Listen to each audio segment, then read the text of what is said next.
אם המרחק הגיאוגרפי ותדירות הטיסות הם כאלה שניתן לשלוט על הנכס, זה נקודת פלוס חשובה מאוד.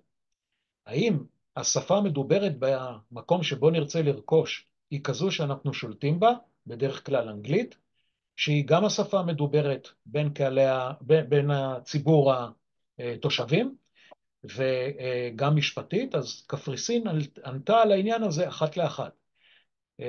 ראינו שהחוזים הם באנגלית, שכן קפריסין הייתה קולוניה בריטית עד 1960, ולכן הרבה מאוד מההילכים הרגולטוריים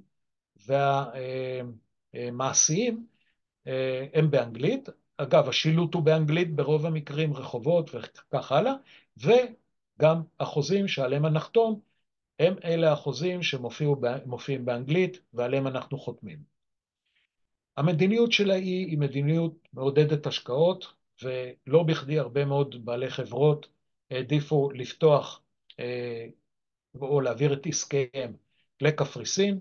לדוגמה, מס חברות 12.5% על פני 23% במדינת ישראל, ועוד הטבות כאלה ואחרות לסוג תעשיות שקפריסין חפצה בעיקרם, בעיקר הייטק ואנרגיה אלטרנטיבית.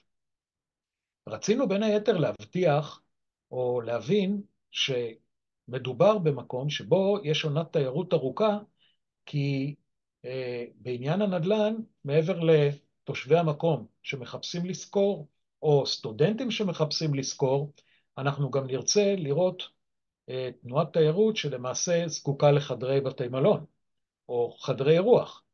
אז בשנת 23 נכנסו לאי כ3.8 מיליון תיירים, והם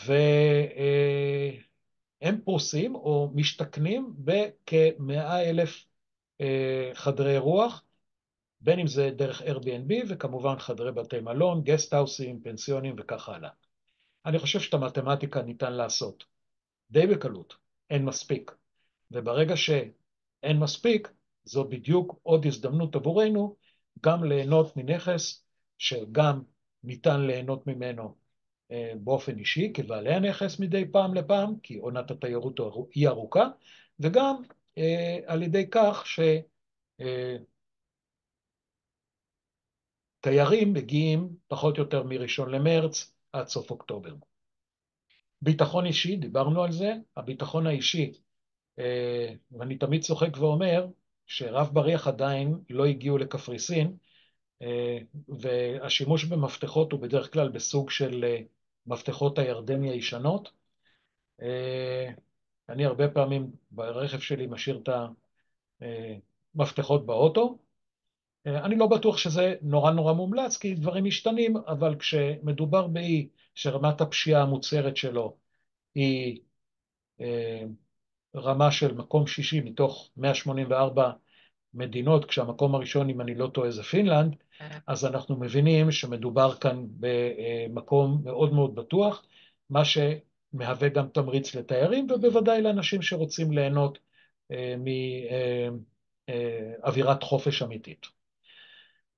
בימינו אנו, הסעיף שמצוין כאן כסעיף 6, אוכלוסייה אוהדת ישראל, אז אני יכול לומר בפה מלא, יש לזה כיסוי. עד הרמה שאני פחות או יותר מופתע כל פעם מחדש ברמת האהדה והאהבה למדינת ישראל, ותחושת שותפות גורל, בעיקר מול השכן מצפון, שזה טורקיה.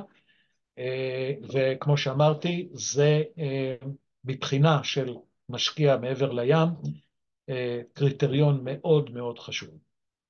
בנוסף, אנחנו מדברים על כלכלה יציבה, חלק מהשוק האירופי המשותף, וכמובן המערכת המוניטרית שמדווחת לשוק האירופי המשותף. חשוב מאוד, המטבע הוא זה אירו, ובנקים מאוד קונסרבטיביים. לא תמיד אנחנו אוהבים את זה, אבל יש לזה בהחלט משמעות כשאנחנו מדברים על יציבות. סעיף 8, גוש היורו. עוד מספר פרמטרים. 1960 קפריסין הוכרזה כמדינה עצמאית, ב-74 טורקיה פלשה לאי וכבשה כ33% משטח האי. הטמפרטורה הממוצעת באי כ-20 מעלות, כאשר היא די דומה למה שקורה במדינת ישראל ברוב חודשי השנה. בשנת 2003 ביקרו באי כ-3.7 מיליון תיירים, זה 2023, וזה לדעתי נכון היום, והנתון הוא 3.8. שטחו של האי הוא כ-44% משטחו של מדינת ישראל, וזה אומר שהמרחקים בין מקום למקום הם מאוד מאוד קטנים, ולכן הרבה פעמים שואלים אותי, מה, נקנה בעיר הגדולה? אז אני תמיד שואל, איזה עיר גדולה? העיר הכי גדולה היא 200,000 תושבים, והיא עיר הבירה ניקוסיה, והעיר השנייה היא מתקרבת לזה, והיא לימסול, והמרחקים ביניהם זה פחות או יותר שעה לכאן או לכאן. בקפריסין יש כ-100,000 חדרי אירוח, דיברנו על זה. אגב, במפה שאתם רואים במרכז השקף, מה שמסומן בשחור, זה למעשה טריטוריה בשליטה טורקית, מה שקרוי צפון קפריסין. לאי ניתן להגיע באמצעות שני נמלי תעופה, אחד מהם הוא בלרנקה, והשני נמצא בפאפוס. כיום בישראל, בגלל המלחמה, לא ניתן להגיע לפאפוס באופן ישיר, וכל הטיסות מגיעות ללרנקה. בימים כתיקונם, ריינר מציעה לפאפוס טיסות ברמת לואו קוסט, ואני כבר טסתי ב10 אירו לכיוון. כיום לצערי הרב זה לא קורה, אנחנו מאוד מקווים שהם יחזרו לפעול בימינו אנו. קפריסין מבחינת מדד הפשע, זה לא פשע, זה מדד ה-corruption, במקום 134 מתוך 192 מדינות, ובמקום ה-28 במדד הג'יני, שזה למעשה מדד חלוקת ההון בין העשירים לבין העניים.